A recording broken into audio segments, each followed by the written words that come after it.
My name is Kyran Grey. I work at this place called Company 7, or at least, I think I do. Ever since I started working here, I started noticing an odd similarity running through the cases. Recently, I feel as if I'm being watched, and strange things are getting more frequent. Entry 1. Faces. Hello. Well, my doctor told me to write this stuff down. I know, pretty cliché, but this isn't what you think it is. My name is Kyran Grey. I work for an organisation called Company 7. Chances are you've never heard of it because it doesn't exist. At least, not in your world. Sort of. I've been here for a few months. I should explain what we do here at Company 7. First of all, it isn't actually called Company 7. It doesn't actually have a name. But when I was recruited, everyone called it that. According to my supervisor, we call it that because it's the 7th iteration since it was founded.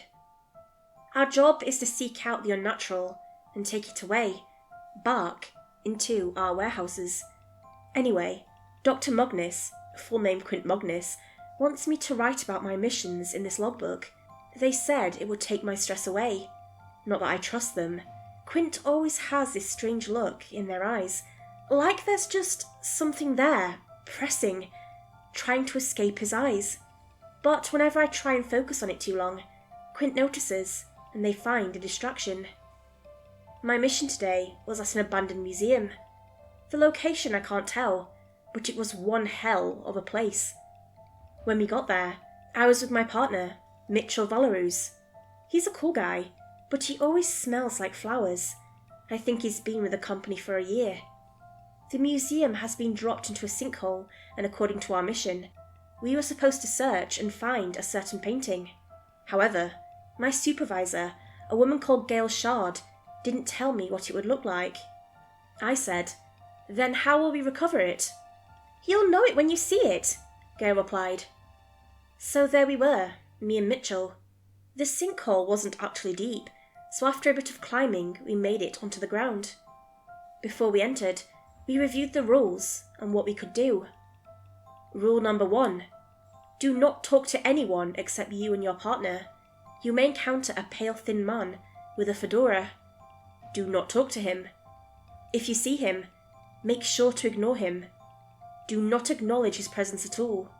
If you accidentally get his attention, go to the nearest room and lay on the floor for 10 seconds while staring at the ceiling. Do not blink. If the man remains after this has been completed, leave the building immediately and we will have you return at a later date. Rule number 2. One of you must remain in the security room. The cameras will be working. Do not question this. You will contact each other by radio every 5 minutes and follow the script. The person at the security will say, "What a great day, don't you agree?" And the other will respond with, "Yes, the fox is hunting the rabbit." Rule number 3. Occasionally, you may hear strange noises in rooms with closed doors. Do not enter these rooms if you hear noises. Only enter rooms with no noise. You may enter a room once the noises have stopped. If you enter a room where you have previously heard a noise in and see mannequins, close the room and initiate Banshee Protocol. Rule number 4.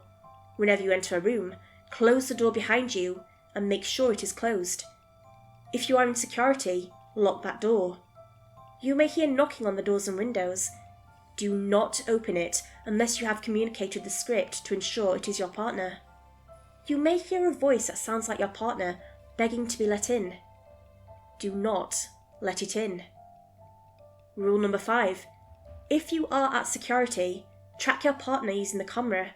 You may see an old woman sitting on a bench and looking straight into the camera. Do not let your partner enter the room with the old woman.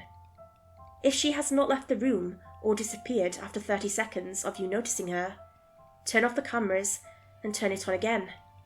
She will be gone, but be sure to check the other cameras for her. Rule number 6. When you secure the painting, do not touch it. If you touch the painting, you must report this to your supervisor and you will be expelled from Company 7. Rule number 7. Good luck. Well, I said, this sounds simple enough. Simpler than my last case, Mitchell commented. I remembered what Mitchell told me what happened to him before our case. He had been tasked with investigating reports of a crawling dark figure that appeared in people's windows, and smiled. Sometimes, I wonder how I got from investigating the disappearance of people in a carnival, but I like this job. It's unique. The cases are always strange and unusual. I've encountered human-like things with a clay sphere for a head, so that is strangely better than just arresting a criminal. We entered the museum and played a quick game of rock, paper, scissors. I lost, which meant I had to search for this painting myself. We found the guard room, activated our radios, and we began our mission. The first thing I noticed was how loud the click of the lock was when Mitchell locked the guard room, separating us. Let's test the script, I said. What a great day, don't you agree? Mitchell announced. Yes, the fox is hunting the rabbit, I replied. I entered the first room. A gallery filled with statues of people. They weren't mannequins, luckily, so I didn't need to do anything for the room. The last time I encountered mannequins, it wasn't exactly good. I closed the door behind me and continued walking through the room, searching for the painting. No painting to be found. The first thing I noticed when I looked up was that the statues had moved ever so slightly. The rules never mentioned anything about this, so I hoped it meant nothing. Then I heard it. A small tapping at the door behind me. Hey, Kyran, a voice shouted, muffled. It sounded exactly like Mitchell. Could you open the door? I forgot to give you something. I radioed Mitchell and we did the script. I told him about the voice. Well, I'm up in security. As soon as he said that, the voice stopped. I went into the next room and closed the door behind me. There wasn't anything in this one but a bunch of old empty boxes and clay figurines. I noticed a painting, and since I couldn't touch it, I put my gloves on and handled it. It didn't seem special at all. I decided to leave it there and look in the next room. I opened the door to see a hallway. I turned back to close it, but when I looked back at the hallway, I saw him. The pale man with a fedora. He was staring out the window, looking into dirty glass. I tried my best to ignore him and continued down the hallway. I looked back when I opened the door to the next room, and luckily, he was gone. I sighed in relief at that. But then, I saw something in the dirty glass. I closed the door and went back into the hallway. I looked through the dirt, and I swear, I saw a face. It was barely a face, and more like a melted image pretending to be a face. It might have been dust, but I swear I saw it blink. I ignored this and went to the next room. What a great day, don't you agree? Mitchell announced. Yes, the fox is hunting the rabbit, I replied, searching the room as I did. Good. Anything happen? It was only then I realised only 5 minutes had passed. Nothing much, but something that sounded like you just begged for me to let you in, Mitchell explained. He told me something was chasing him. Cool. I finished my search and was about to open the next room's door when Mitchell told me to stop.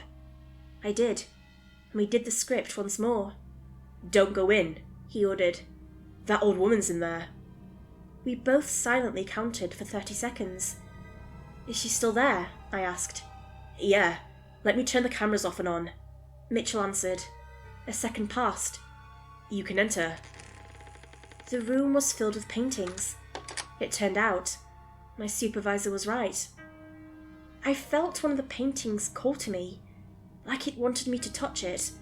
I looked around and found it. The painting was small enough to fit in the palm of my hand. It was of 7 faces of babies that were melting and frozen in this scream of death. When I touched it, I felt something tug at my gloves, like the cursed painting wanted me to touch it. Before I could be tricked into touching it, I stuffed it into my jacket pocket. I now made the journey back, and the next time Mitchell called, I told him I'd recovered the painting. I reached the first room, and something felt off. There was a door where there wasn't before. I heard something muffled come from it, and I listened closer. It seemed like children crying and another voice of someone arguing. It felt very familiar, yet I couldn't place it. I followed the rules and pretended I didn't hear anything. I found the security room, knocked on the door, did the script, and me and Mitchell were reunited. "So, that went nicely," I said. "No injuries?" Mitchell laughed as we returned to our car. A few weeks after the mission, I heard a rumour go around that a worker from the storage unit committed suicide. Her body was found burnt. The rumour was that this worker was new and ignored instructions on handling a painting correctly. The rumour was also told that they complained that they could never sleep because they kept hearing taps on their windows and seeing this melted face of a kid through it.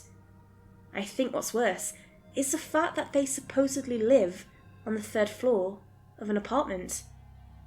I think that's all I'll document for today. I might record another entry in a few days, but I've got to check up with that creepy Quint Magnus. Kyran Grey. P.S. Any questions?